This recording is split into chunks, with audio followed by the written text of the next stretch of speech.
Hello दोस्तों, नमस्कार। मैं डॉक्टर सुरेंद्र प्रसाद कंसली ज्योतिष आचार्य। ज्योतिष की आज इस नई श्रृंखला में मैं आप सभी लोगों का स्वागत करता हूं। दोस्तों, आज बात करेंगे हम मेष राशि की एरीज साइन की। और एरीज साइन 2025 जो शनि का विचरण है और साथ साथ में जो राहु का विचरण है मेष राशि में, उसके संदर्भ में आज बात करेंगे।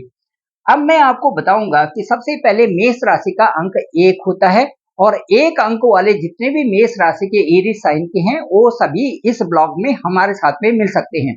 आज ये महत्वपूर्ण गोचर के बारे में मैं बता रहा हूँ, मेष राशि के बारे में, एरीज साइन के बारे में। और सभी लोग हो सके तो अपनी कागज और पेंसिल लेकर के हमारे साथ में बैठ सकते हैं।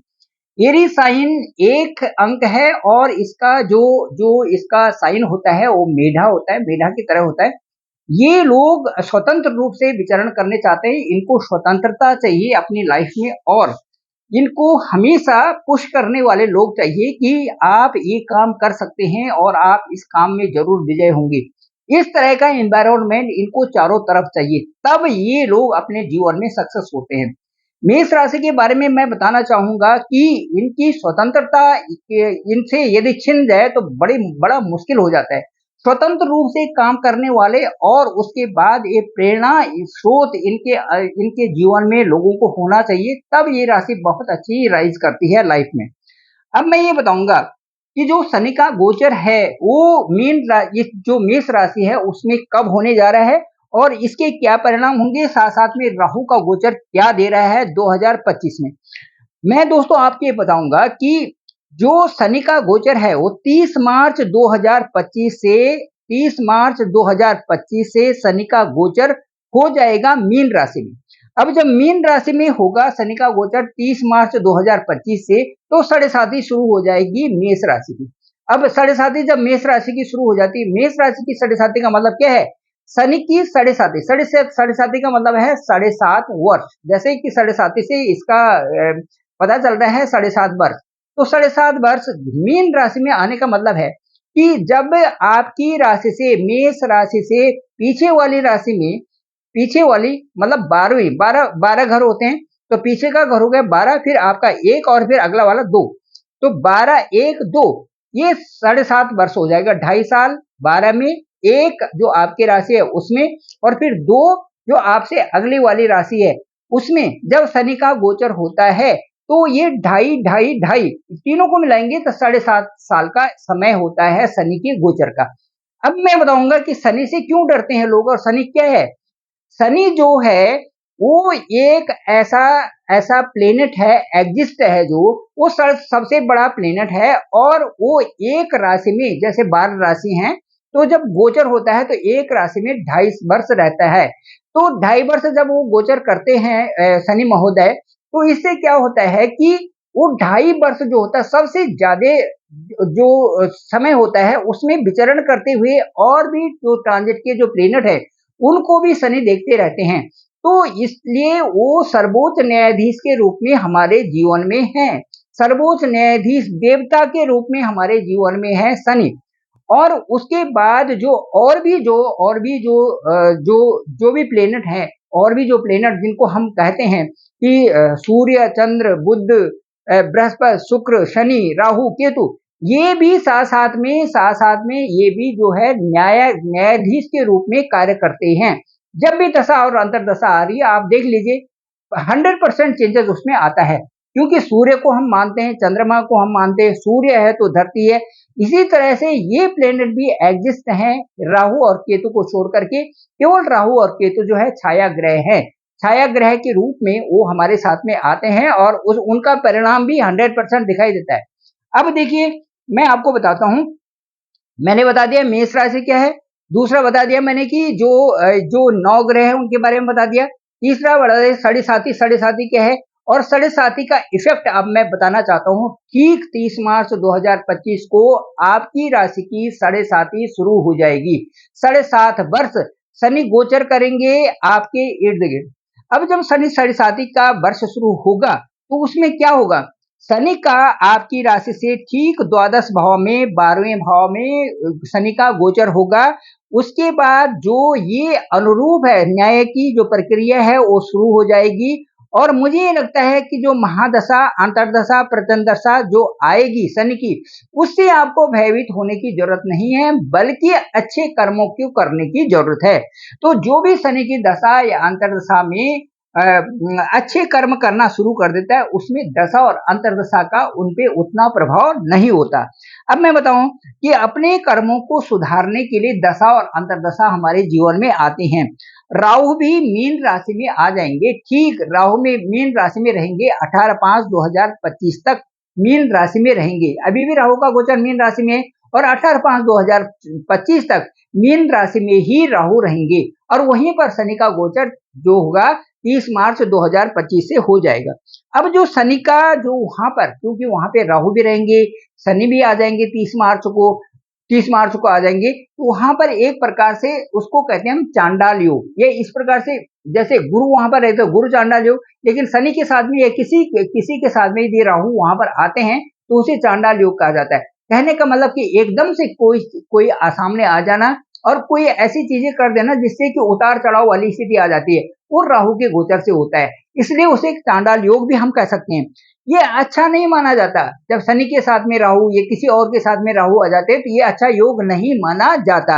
अब मैं ये बता रहा हूं कि इससे क्या होगा, क्योंकि आपके विदेश भाव में है, क्योंकि आपके हॉस्पिटल वाले भाव में है, क्योंकि आपके व्यय भाव में है, क्योंकि आपके जो है वाद विवाद वाले भाव में है, क्योंकि आपके ऐसे भाव में है जहां पर से इनडायरेक्ट रूप से पैसे का खर्चा होता है। ठीक है, ये जो एक तो डायरेक्ट है प्रत्यक्ष रूप से, एक अप्रत्यक्ष रूप से, अप्रत्याशित रूप से जो खर्चे जहां पर बन जाते हैं, वहां पर 30/3/2025 से वहां पर शनि का गोचर आपकी राशि से, मेष राशि से ठीक द्वादश भाव में शनि का गोचर वहां पर हो गया है। अब इसे हम विषाक्त दोष भी कह सकते हैं। अब जो वहां पर राहु का गोचर तो वहां पर ऑलरेडी है, तो जो मई के 18/5/2025 तक का जो समय है वो कैसे होगा। अब मैं ये बताऊं, खर्चों में वृद्धि होगी, आपकी अनावश्यक तरीके से खर्चों में वृद्धि होगी और वो खर्चा आपको करना ही पड़ेगा। इसे कई प्रकार से हानि और लाभ, उतार चढ़ाव की स्थिति आपकी बनी रहेगी, आपके परिवार में भी और अपने परिवार के साथ साथ में जो ये वाद विवाद की स्थिति है, खर्चा खर्चा होने की स्थिति है, इस तरह से और कुछ अप्रत्याशित खर्चे होंगे जिनको कि आप पता भी नहीं चलेगा कि ये खर्चे कहाँ जा रहे हैं, क्यों हो रहे हैं। इस प्रकार से अप्रत्याशित खर्चे हो जाना, ये अप्रत्याशित कैसे होते हैं, जैसे एकदम आपने जमीन ले ली है, फ्लैट ले लिया, कोई चीज ले रहे हैं, कुछ कर रहे हैं, उसमें जो है ज्यादा पैसा लगा दिया, ये अप्रत्याशित खर्चा है। उसके बाद जो विदेश में भी हैं, जो व्यापार भी कर रहे हैं या नौकरी में भी है, उन पे भी प्रभावित होगा शनि का एक गोचर। मेष राशि के लिए मैं कह रहा हूँ, जिनका साढ़े साथी हो गई है शुरू 30/3/2025 से, उन लोगों पर, मेष राशि के उन लोगों पर जो शनि की जो साढ़े साथी होगी उसी समय से 30/3/2005 जो 25 है, उससे उनसे ये प्रभाव होना शुरू हो जाएगा। अब मैं ये बताता हूँ कि दृष्टि जो शनि की होती है वह कहाँ पर पड़ रही है, तो पहला तो धन भाव, आपका परिवार का भाव है वहां पर, तो कुटुंब के लोगों के साथ में भी कई प्रकार से परेशानी हो जाएगी और कई प्रकार से कुटुंब लोग भी पैतृक संपत्ति के बारे में यदि वाद विवाद हो जाएगा या किसी प्रकार से इस प्रकार से डिस्प्यूट की स्थिति आने की संभावना रहती है। तो यहाँ तक कि जो संचय धन होता है, जो आपका जमा किया हुआ धन है, उसको भी उसमें भी से भी खर्चा होना शुरू हो जाता है। इस ऐसी स्थिति आने की संभावना बन रही है मेष राशि के लोगों के साथ में शनि की साढ़े साथी के पहले चरण में। पहला चरण हमेशा खर्चा करवाता है और ये चरण जो आपका दिखाई दे रहा है वो ठीक आपके व्यय स्थान में है, उस आपके खर्चे के स्थान में है, इसलिए इस तरह की स्थिति आ रही है। अब दोस्तों, मैं आपको डरा नहीं रहा हूं, ये जो ग्रह गोचर की स्थिति है उसके अनुसार ही मैं बता रहा हूं। दूसरा, वही व्यय स्थान पर वहीं पर राहु का भी गोचर है। यदि राहु की पहली दृष्टि देखें, पंचम दृष्टि देखें, तो आपके चतुर्थ भाव पे है। चतुर्थ भाव होता है आपका सुख स्थान। सुख स्थान होता है माता का स्थान, वहां से आप लग्जरियस चीजें खरीदते हैं, रखते हैं और उनसे आपको प्रसन्नता भी होती है। तो सुख वाहन में जैसे भूमि है, वाहन है, मकान है, फ्लैट है, और उसके द्वारा जो जो जो जो इस तरह से ये चीजें होती हैं, इनको परचेज करना, सेल करना, ये चीजें होती हैं और इनसे सुख मिलता है, इनमें कमी आ रही है वहां पर। साथ साथ में वो चंद्रमा का भी घर है वहां पे, इसलिए इस पे ज्यादा प्रभाव वहां पर पड़ेगा। अब मैं कहूंगा 18/5/2025 से राहु वहां से गोचर कर जाएंगे। राहु और केतु हमेशा उल्टे चलते हैं, तो अभी वो मीन राशि में है तो उसके बाद चले जाएंगे कुंभ राशि में। तो मैं ये कहूँगा कि जो ये माँ का स्वास्थ्य है या उनके साथ में जो संबंध है या सोच-समझ है या निवेश है या विवाद की स्थिति है, इसमें उस समय ज़रूर कहीं न कहीं प्रभाव पड़ेगा। इसलिए आप जो है उन चीज़ों को विवेकपूर्ण ढंग से सँभाल कर के चलें, क्योंकि कहीं पर भी प्रॉपर्टी संबंधी विवाद है, परिवार से संबंधित विवाद है, कोई भी चीज़ इस तरह से आना उस समय स्वाभाविक बनता है और उन चीज़ों को उलझ करके उन्हीं चीज़ों में चले जाना या उसमें उलझ जाना, ये जो है किसी तरह से भी उनसे उभरने के लिए आपने अच्छे विवेकपूर्ण ढंग से और अच्छे ढंग से अपनी सोच समझ से कार्य करने हैं, तब उनसे आपको अच्छा लगेगा, उनसे अलग ढंग से व्यवहार करना, अच्छे ढंग से व्यवहार करना। अब मैं कहता हूँ ज़मीन या मकान में इसमें व्यवधान आ सकता है, लेन-देन में विवाद, किसी के विवाद में न पड़ें। वाहन भी आप सोच समझ करके चलाएँ। माँ के साथ में जो माँ के साथ जो माँ का स्थान जो वहाँ पर है, तो किसी न किसी से यदि माँ ने कोई गलत बात बोल दी या परिवार की उसमें बोल दी या आपके हक में ना बोल दी, इस तरह की स्थिति आ रही है, तो ये सारा है तो जैसे जैसे राहु का चंद्रमा को देखना एक ग्रहण का योग होता है, उसी प्रकार से यहाँ पर स्थिति ऐसी बन रही है कि थोड़ा व्यवहार में नेगेटिविटी वहाँ पर आने की संभावना बन रही है, जिसे कि बदलने की आवश्यकता आपको होगी। अब अगली दृष्टि जो शनि की है, वो 7वीं दृष्टि होगी छठे भाव में। तो छठा भाव जो होता है मेष राशि का, वो ऋण, रोग और शत्रु का होता है। तो ऋण, रोग और शत्रु का मतलब है कि वहाँ पर हालाँकि जो शनि की दृष्टि यदि छठे भाव में पड़ती है, तो इनसे आपको थोड़ी-सी रिलैक्स मिलेगी, क्योंकि शनि का छठे हाउस में देखना ऋण ऋण, रोग और शत्रु, यहाँ पर थोड़ी-सी उन चीज़ों में रिलैक्स महसूस हो रहा है। शनि का मित्र जो है केतु और बुध दोनों के दोनों, क्योंकि वहाँ पर जो छठा हाउस है वहाँ पर 6 अंक है, तो वहाँ पर केतु का गोचर हो रहा है, तो केतु भी शनि का मित्र है और दूसरा 6 अंक है, तो 6 अंक का जो लॉर्ड है वो बुध है। तो इन दोनों के साथ मित्रता है, तो मुझे लगता है कि थोड़ा-सा शत्रुओं का दमन, अदालती मामलों में थोड़ा सहूलियत होना या जो वाद-विवाद हो रहे हैं उसमें सहूलियत होना या ऋण ऋण लेने से मुक्ति होना या किसी प्रकार से ये इन चीज़ों में ना पड़ना, ये चीज़ें वहाँ पर जो राहु की जो शनि की दृष्टि है, जो सप्तम दृष्टि है, वो यहाँ पर दिखा रही है। अब मैं बताऊँगा कि राहु की जो अष्टम दृष्टि है, अष्टम अष्टम पे दृष्टि पड़ रही है और वो राहु की नवम दृष्टि होगी, आपके अष्टम भाव पे है, तो अष्टम भाव पे क्या होगा कि जो नवम भाव पे यदि वहाँ पर दृष्टि पड़ रही है, जो राहु की दृष्टि है, तो उससे क्या होगा कि जो जो जो आपके जो अष्टम में जो रोग और मंगल के साथ में जो राहु की मित्रता नहीं है, अष्टम में आपका 8 अंक है, 8 अंक है और वहाँ पर दृष्टि पड़ रही है, तो 8 के साथ में राहु की मित्रता तो है नहीं, तो जब राहु की मित्रता वहाँ पर नहीं है, तो ये अच्छा नहीं होता।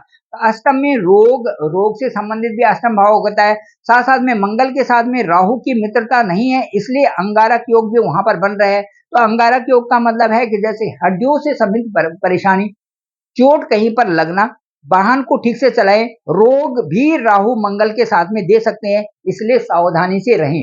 ये जो जो गोचर है, गोचर के अनुसार मैं बता रहा हूँ और गोचर यदि यदि 12वें स्थान होता है, तो वहाँ पर से जो अष्टम भाव पर वहाँ पर राहु की दृष्टि है, राहु की दृष्टि वहाँ पर होने से क्या चीज़ें हो सकती हैं, क्योंकि वहाँ पर 8 अंक है, राहु मंगल के साथ में नहीं बनती तो ये सारी चीज़ें वहाँ पर होने की आशंकाएँ वहाँ पर बनती हैं, जिनसे कि आपने दूर रहना है। इनका उपाय मैं साथ-साथ में अभी आपको बताऊँगा, उपाय करने पड़ेंगे और सारी चीज़ें ठीक हो जाएँगी। अब मैं ये बताऊँगा कि उसके बाद शनि की जो दसम दृष्टि होती है, दसम दृष्टि शनि की 3 दृष्टि होती है, तीसरी, 7वीं और 10वीं, राहु की 5वीं, 7वीं और 9वीं। तो उस प्रकार से अब मैं बताता हूँ शनि की जो दसम दृष्टि है, वो क्या करेगी? भाग्य भाव में है शनि की दृष्टि और जो भाग्य भाव में है तो शनि और बृहस्पति मित्र तो है नहीं, वहाँ पर जो अंक है वो है 9 और 9 अंक का जो लॉर्ड है वो है बृहस्पति, तो बृहस्पति और शनि की मित्रता तो है नहीं, इसलिए भाग्य में भी अवरोध आएगा। भाग्य में अवरोध आएगा, कार्यों में देरी होगी, व्यवधान होगा और भाग्य को नुकसान ये चीज़ पहुँचाएगी, जो शनि की दृष्टि दसम दृष्टि है। वहाँ पर बड़े लोगों का भी घर आता है, बड़ों का आशीर्वाद भी आता है, उसमें भी कमी दिख रही है। बड़ों से भी आपके संबंध अच्छे होने चाहिए, ना हो तो परेशानी है। धार्मिक आयोजन भी नहीं हो पा रहे हैं और उसे विदेशी यात्रा में भी व्यवधान होता है, ये सारी चीज़ें आती है। अब शनि की जो साढ़े साती है, ये खर्च तो आपको अवश्य कराएगी, पहला चरण है और शनि के ये 3 चरण होगी। ये साढ़े साथी का पहला चरण है, तो ये खर्चा इसमें अवश्य होता ही है। तो मैं आपको ये बताऊँगा कि जो इसके साथ-साथ में एक जो थोड़ी-सी जो जो अच्छी चीज़ है आपके आपके कुंडली में, वो होगा मिथुन राशि में होगा ये क्या बोलते हैं बृहस्पति, गुरु का गोचर। और गुरु का गोचर होगा ठीक 13 मई 2025 से मिथुन राशि में गुरु का गोचर होगा। तो मिथुन राशि आपकी तीसरी होगी, तो पराक्रम तो थोड़ा कम है, लेकिन मिथुन राशि में होने से आपकी एक तो पति-पत्नी वाले भाव पे ये बृहस्पति का आशीर्वाद रहेगा। एक तो आपका वहाँ पर वैवाहिक जीवन ठीक चलेगा। दूसरा जो है आपका भाग्य स्थान पे भी जो है बृहस्पति की नज़र होगी। तो भाग्य में भी बृहस्पति जब वहाँ पर नज़र डालेंगे, तो कई तरह से उसको ठीक करेंगे।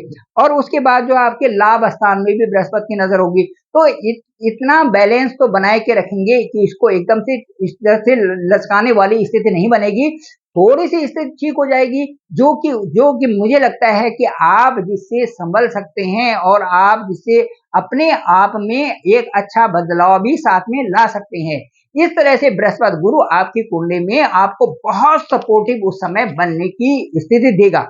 अब मैं ये बताऊँगा कि उपाय क्या हैं? यदि शनि और राहु वहाँ पर है, तो वो तो अपना प्रभाव दिखाएँगे। एक ही साथ में शनि भी है, एक ही साथ में राहु भी है और दूसरा जो है बृहस्पति के घर में है, तो वो बृहस्पति उनका दोस्त है नहीं, शनि का भी और राहु का भी नहीं है।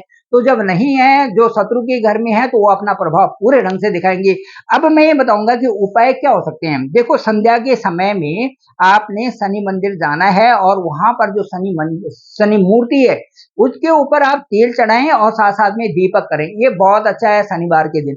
दूसरा मैं आपको बताऊँ कि काले तिल भी चढ़ाएँ और पीपल के पेड़ में यदि आप ये ना कर सकते हैं तो ये करें, पीपल के पेड़ में जाकर के वहाँ पर पीपल के पेड़ के नीचे जड़ पे कहीं पर पानी भी चढ़ाएँ और उसके बाद वहाँ पर एक दिया भी जलाएँ। और यदि ये भी संभव नहीं था, तेल से संबंधित जो चीज़ें हैं, वो बनाएँ। गुलगुले बनाएँ, दूसरी चीज़ें बनाएँ, मीठी चीज़ें बनाएँ और वो चीज़ें गरीब लोगों में बाँट दें। ये भी बहुत अच्छा उपाय है। इसके साथ-साथ जो सबसे अच्छा उपाय है, वो ये है कि जो हनुमान चालीसा है, इसको आप रोज़ पढ़ें और बड़े ध्यान से पढ़ें। हनुमान चालीसा को जितनी बार उपासना कर सको आप, ये बहुत ही अच्छा है। शाम को करो, बहुत अच्छे ढंग से करो, 7 बार करो शाम को, रोज़ डेली। ये आपके लिए बहुत अच्छा है मेष राशि वालों के 7 टाइम्स, ठीक है? डेली इसको आपने करना है और ये बहुत अच्छी चीज़ है। साथ-साथ में जो ये हनुमान जी का जो दिन है मंगलवार को, यदि हो सके कभी टाइम आपके पास है तो साथ-साथ में 1 झंडा भी वहाँ चढ़ा दें हनुमान जी के मंदिर में, वो भी अच्छा हो जाएगा। इसके साथ-साथ में जो शनि मंदिर है, शनि मंदिर में भी आप काला झंडा वहाँ पर चढ़ा सकते हैं जब वहाँ पर आप जाएँ। तो दोस्तों ये था मेष राशि और मेष राशि में जो जो गोचर है, जो शनि का गोचर है, वो क्या प्रभाव दिखा रहा है और शनि के गोचर से मेष राशि में क्या प्रभाव हो रहा है, साथ-साथ में राहु का गोचर भी वहाँ पर हो रहा है। इसको हम कहेंगे कि एक ऐसा गोचर होना जिससे कि प्रभाव पड़ने ही पड़ने हैं, क्योंकि हम ये बताते हैं दोस्तों कि जहाँ पर गोचर हो रहा है, क्या वहाँ पर राशि मित्र राशि है या शत्रु राशि है। उसके अनुसार मित्र और शत्रु राशि के अनुसार फिर ये देखते हैं कि उस राशि में जहाँ पर शनि देख रहे हैं या जहाँ पर राहु देख रहे हैं, क्या प्रभाव उससे पड़ेगा और किस तरह के वहाँ पे रिजल्ट्स आ रहे हैं। तो मैं ये कहूँगा कि जो 2025 है, जो 30 मार्च 2025 है, जो वहाँ पर से जो शनि का गोचर है, उससे आपकी साढ़े-साती शुरू हो रही है 30 मार्च 2025 से। और चूँकि वहाँ पर राहु भी होंगे, इसलिए मई तक, जो 18 मई का समय है, तब तक जो है इन दोनों एक ही साथ में रहेंगे, वो आपकी राशि पर प्रभाव दिखाएँगे। तो मुझे लगता है कि यदि आप अपने सही ढंग से उपाय करते हैं, तो आप जो है ये जो शनि और राहु के जो दोष है, उनसे आपको मुक्ति मिलेगी और साथ-साथ में आपका जीवन भी प्रशस्त होगा। मैं डॉक्टर सुरेंद्र प्रसाद खंसली ज्योतिष आचार्य और मेरा डिस्क्रिप्शन पे नंबर है 9868280191। आप मुझे कॉल भी कर सकते हैं और साथ-साथ में मुझे मेरे इस व्हाट्सएप पे आप अपनी कुंडली, अपने हॉरोस्कोप की डाल सकते हैं, ताकि हम ये देखें कि आपके जन्म के समय में गोचर स्थिति किस तरह से थी और अब जो है गोचर इस समय जो चल रहा है ट्रांजिट में, वो किस तरह का है और दोनों को मिला करके यदि एनालिसिस की जाए, तो मुझे लगता है कि काफ़ी कुछ दशा और अंतर्दशा के अनुसार आपके रिजल्ट्स आएँगे और जो आएँगे मैं आप तक उनको पहुँचा सकता हूँ। Thank you very much. आप सभी का आभार, आप सभी का धन्यवाद।